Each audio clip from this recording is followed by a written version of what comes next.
हमारी संस्कृति, हमारे संस्कार सदा रहे हमारे साथ। भारत के महान ग्रंथों और काव्यों का संपूर्ण संकलन। सब्सक्राइब करें तिलक। कई तरीके की एलईडी लाइट्स आपके घर और ऑफिस के लिए। GR LED lights, make India bright.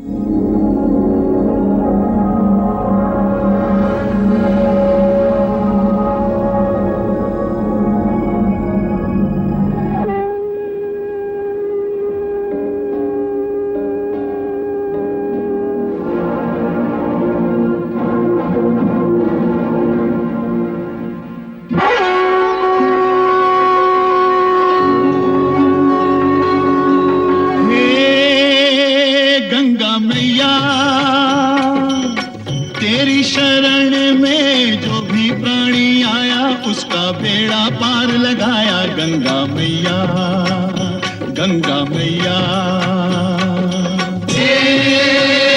Ganga मैया, हर हर गंगे, जय जय जय हर हर गंगे। निर्बल का बल तेरा ये जल, अमृत जैसा सबके लिए। इसमें नहा के तन निर्मल हो, मन पावन हो जो इसको पिए। डूबे कभी ना उस प्राणी की नैया, जिसकी तू बन जाए खिलैया। गंगा मैया, तेरी जय हो जय हो जय हो गंगा मैया।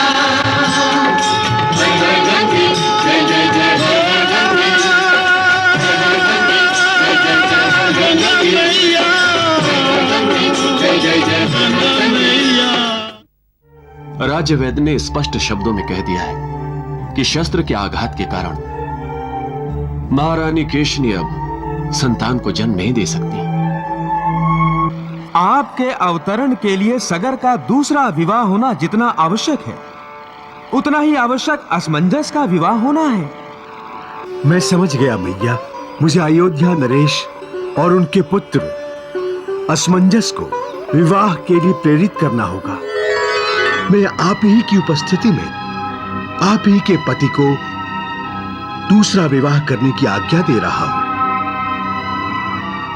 क्योंकि महाराज सगर के दूसरे विवाह से जो पुत्र होंगे वही गंगा अवतरण का कारण बनेंगे।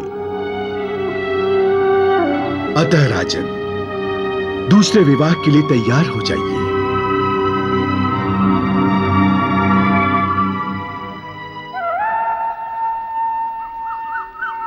आदिदेव नमस्तुभ्यं, प्रसीद मम भास्कर, दिवाकर नमस्तुभ्यं, प्रभाकर नमो अस्तुते, नमो अस्तुते, नमो अस्तुते।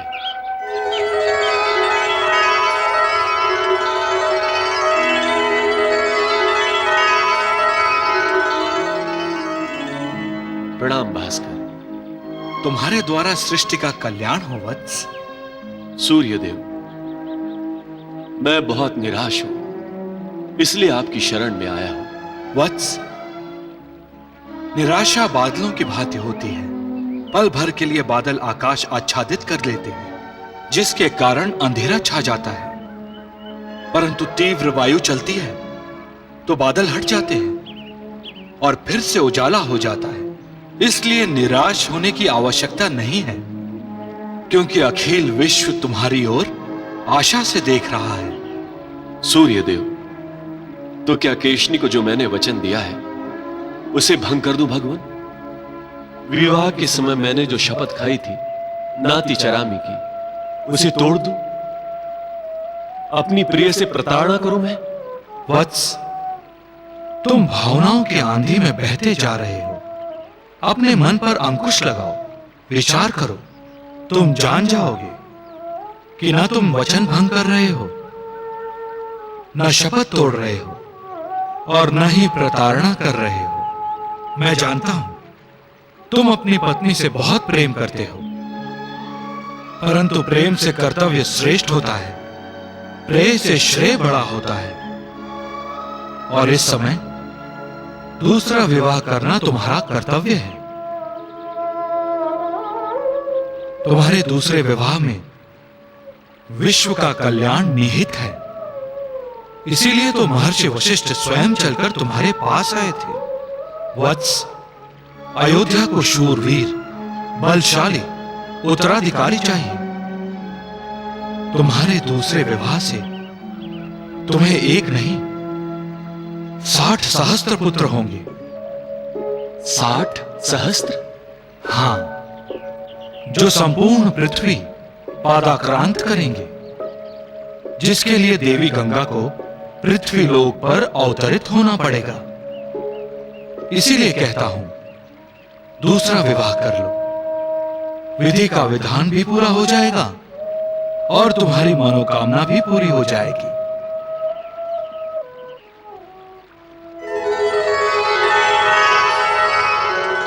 महादेव, सूर्यदेव ने सगर को वरदान दिया है कि सागर 60 सहस्त्र पुत्रों का पिता बनेगा और प्रजापति दक्ष के 60 सहस्त्र पुत्र श्राप से ग्रस्त होकर अपनी मुक्ति की प्रतीक्षा में ब्रह्मांड में भटक रहे हैं।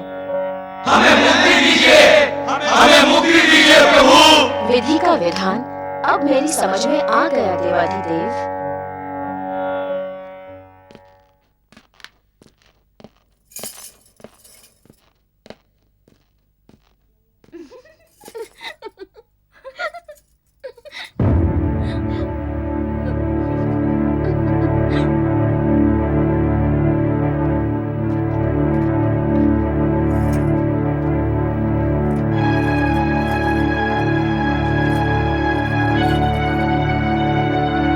ये सब किसके आदेश से किया जा रहा है? महारानी के आदेश से महाराज। कोई अतिथि आने वाला है?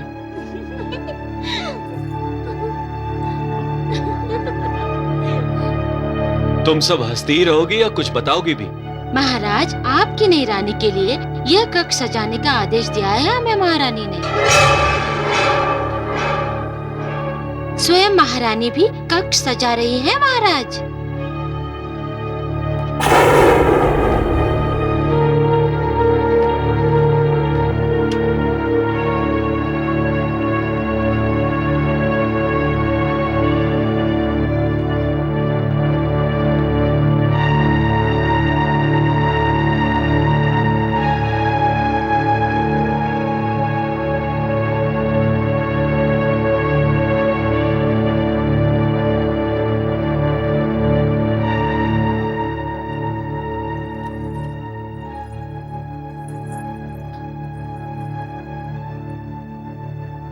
केशनी,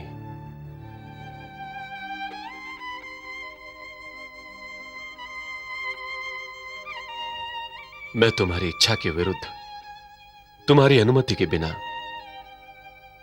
दूसरा विवाह नहीं करूंगा।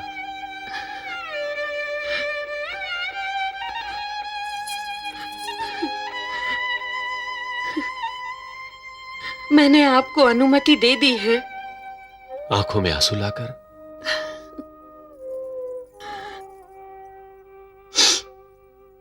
अब तक आप पर मुझ अकेली का अधिकार था, कल किसी दूसरे का अधिकार होगा, ये सोचकर कि अब आप केवल मेरे नहीं होंगे, दिल का दुख आंसू बनकर बाहर आ गया।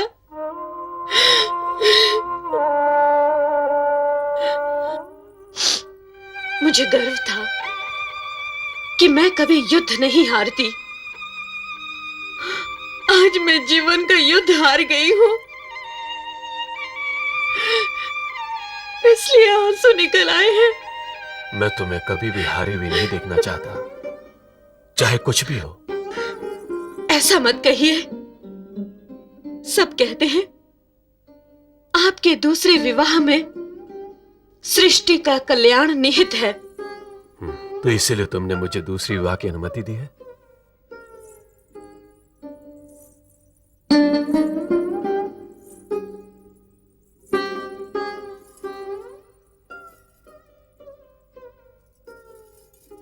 अब आप शीघ्र अतिशीघ्र दूसरा विवाह कीजिए स्वामी।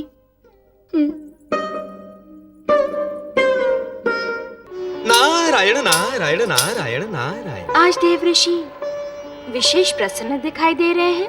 मैया, सारा विश्व आज प्रसन्न हुआ है क्योंकि केशनी ने महाराज सगर को दूसरा विवाह करने की अनुमति दे दी है।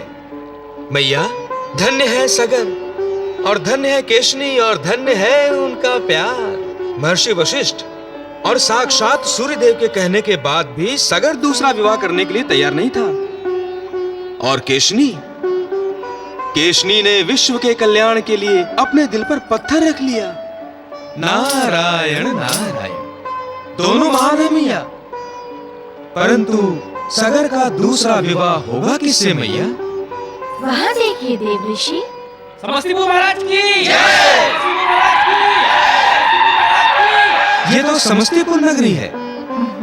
इसी समस्तीपुर नगरी की राजकन्या से। सुमति, आप तो सभी समाचार रखते हैं। नारायण नारायण नारायण।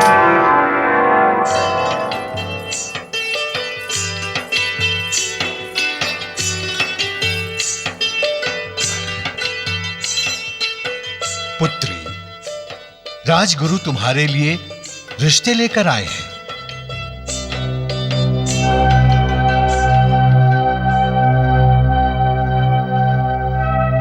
आप ही बताइए राजगुरु।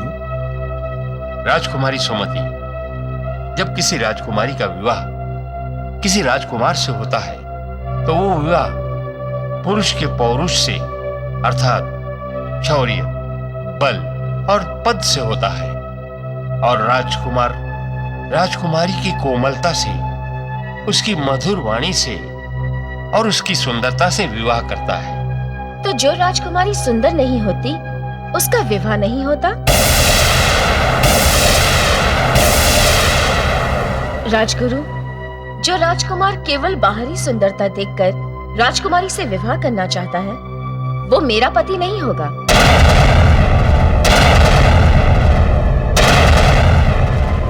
मैं उससे विवाह करना चाहूंगी राजगुरु जो तन की आंखों से नहीं मन की आंखों से मुझे देखे।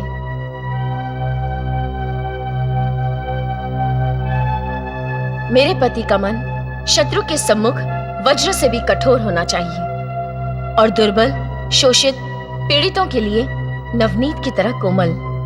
आपने तो अपने पति के बारे में बहुत कुछ सोच रखा है राजकुमारी। मेरा पति पुरुषोत्तम होना चाहिए, भारत सम्राट होना चाहिए। तुमने तो हमें दुविधा में डाल दिया पुत्री। तुमने जो वर्णन किया है वैसा पुरुषोत्तम तो इस समय पूरे भारतवर्ष में नहीं है। है पिताश्री, यदि आप अनुमति दें तो मैं आपको चित्र दिखाना चाहूंगी।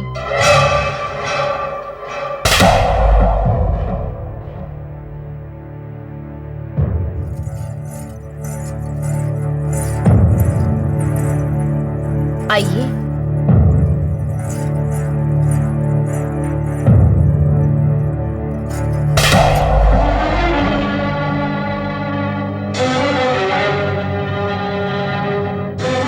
यही है वो नरेश जिसका मैं गुणगान कर रही थी। ये तो अयोध्या नरेश सगर हैं।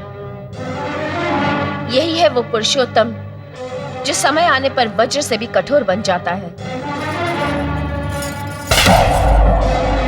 ये भी अयोध्या के महाराज सगर ही हैं। यही है वो बलशाली शूरवीर जो स्त्री के बाहरी नहीं आंतरिक सौंदर्य से प्रभावित होता है। और ये है वो जो शत्रु के लिए महाकाल है, दुखियों के लिए, निर्बलों के लिए तारनहार है। तो तुम अयोध्या नरेश से विवाह करना चाहती हो पुत्री? परंतु अयोध्या नरेश तुमसे आयु में बहुत बड़े हैं पुत्री। माताश्री, अभी अभी राजगुरु ने क्या कहा? स्त्री का विवाह पुरुष से नहीं उसके पौरुष से, बल से, शौर्य से और पद से होता है। परंतु महाराज सगर विवाहित है पुत्री। वो दूसरा विवाह भी तो कर सकते हैं पिताश्री। कर सकते हैं, लेकिन वो महारानी केशनी से इतना प्यार करते हैं कि राजसभा के कहने पर भी उन्होंने दूसरा विवाह नहीं किया। अब वो करेंगे। मेरे गुप्तचरों ने मुझे बताया है कि महाराज केशिनी की अनुमति से दूसरा विवाह करने को तैयार हैं। सुमति, तुम अयोध्या नरेश की दूसरी पत्नी बनोगी? और फिर महाराज सागर से ही शादी का हठ क्यों? इसलिए पिताश्री कि वो नर श्रेष्ठ हैं, अपने नियमों के पक्के, वचनों के पक्के, शपथ के पक्के हैं, अपनी पत्नी को असीम प्यार करने वाले और शत्रु का दमन करने वाले हैं। वो पुरुषोत्तम हैं, इसीलिए मेरे ध्यान में केवल वो ही हैं। मैं इन्हीं से विवाह करना चाहती हूँ। हमें मुक्ति दीजिए, हमें मुक्ति दीजिए प्रभु। नारायण नारायण नारायण। ये शोर क्यों? तुम लोग जानते हो ना, तुम लोगों को मुक्ति तभी मिलेगी जब गंगा मैया का पृथ्वी लोक पर अवतरण होगा। काकाश्री, आप हमारी स्थिति नहीं जानते। गुरुदेव, बंधन किसी भी प्रकार का हो, हर कोई उससे शीघ्र ही मुक्त होना चाहता है। और आप ये क्यों भूल रहे हैं काकाश्री कि हमारी अवस्था आप ही के कारण हुई है। नारायण नारायण नारायण। मेरे प्रिय भतीजों, आप ही की तरह मैं भी भ्राताश्री प्रजापति दक्ष के शाप का भागी बन गया हूँ। आपके शाप की तो मुक्ति है, परंतु मेरे शाप की तो मुक्ति ही नहीं। नारायण नारायण। काकाश्री, कृपा करके ये बता दीजिए कि गंगा मैया का पृथ्वी लोक पर अवतरण कब होगा?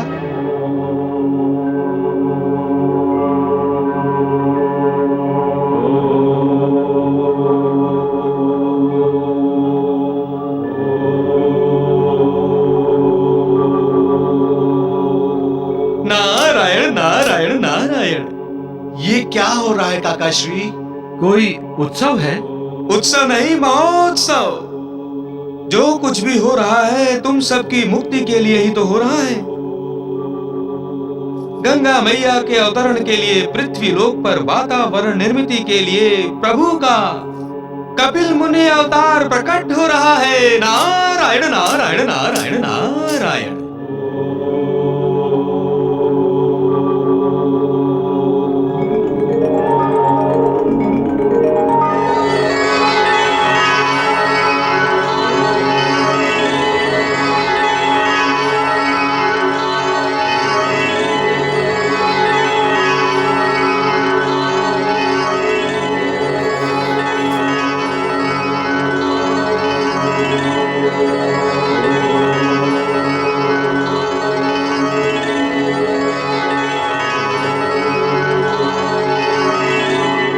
प्रणाम प्रभु।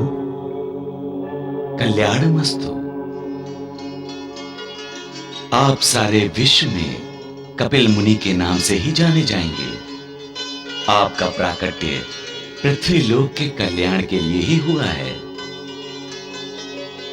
आप सांख्य शास्त्र के प्रवक्ता होंगे, उद्गाता होंगे। भक्ति और तपस्या को आप एक नई दिशा देंगे। देवी गंगा के पृथ्वी लोक पर होने वाले अवतरण के लिए पृथ्वी लोक के शुद्धिकरण की आवश्यकता है। हे कपिल मुनि, आप अपनी तपस्या से और अर्जित तपो सामर्थ्य से पृथ्वी लोक पर पवित्र वातावरण बनाएंगे, जिसका लाभ देवी गंगा को होगा। असुरों के पाप धोते समय देवी गंगा का निर्मल जल मलिन हुआ है।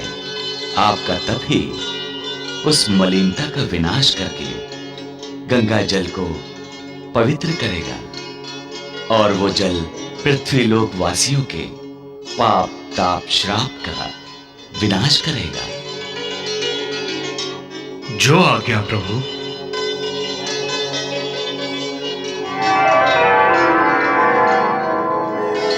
कल्याणमस्तु। नारायण नारायण नारायण।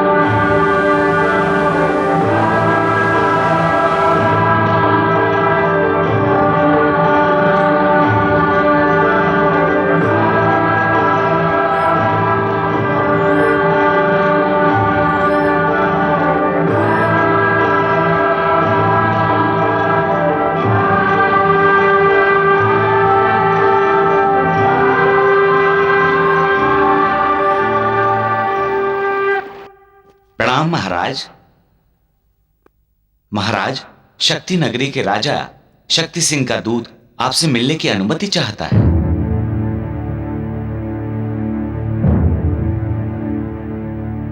अनुमति है, यहीं आने को कहो। जो आज्ञा महाराज।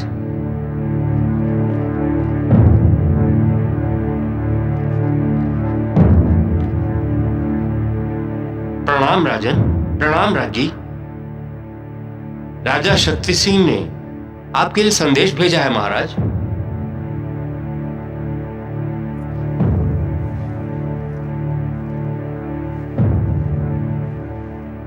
समस्तीपुर के महाराज और महारानी को शक्तिपुर के राजा शक्ति सिंह का सादर प्रणाम। इस पत्र द्वारा मैं आपकी पुत्री राजकुमारी सुमति का हाथ अपने लिए मांग रहा हूं। मैं अपना परिचय देना आवश्यक नहीं समझता, क्योंकि मेरा नाम और मेरी कीर्ति शक्तिपुर और समस्तीपुर तक ही सीमित नहीं, बल्कि चारों दिशाओं में फैली हुई है। मैं अपने आप को राजकुमारी सुमति के योग्य समझता हूं। मेरे जैसा शूरवीर, बलशाली राजा, राजकुमारी को दूसरा कोई नहीं मिलेगा। इसलिए आप हम दोनों के शारीरिक संबंधों को मान्यता दीजिए।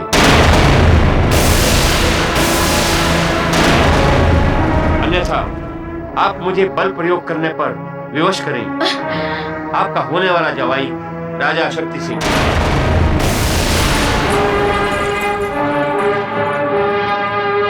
महाराज, ये क्या कर रहे हैं आप? दूध सदा अवधि होता है। दूध तो वही बोलता है जो उसका स्वामी बोलता है। परंतु इतनी अपमानजनक भाषा! राजगुरु, बहुत ही ओछे, बहुत ही घमंडी है ये राजा शक्ति सिंह। विवाह जो मनों का, दो कुलों का मिलन होता है, वो उन्मत्त राजा विवाह को शरीर संबंध कहता है। जिसे वो कीर्ति कहता है, वो उसकी अपकीर्ति है जो चारों दिशाओं में फैली हुई है। हे दूत, जाकर कह दो अपने स्वामी से कि मैं राजकुमारी सुमति ऐसे मूर्ख, उद्दंड, उन्मत्त और घमंडी राजा से कभी विवाह नहीं करूंगी।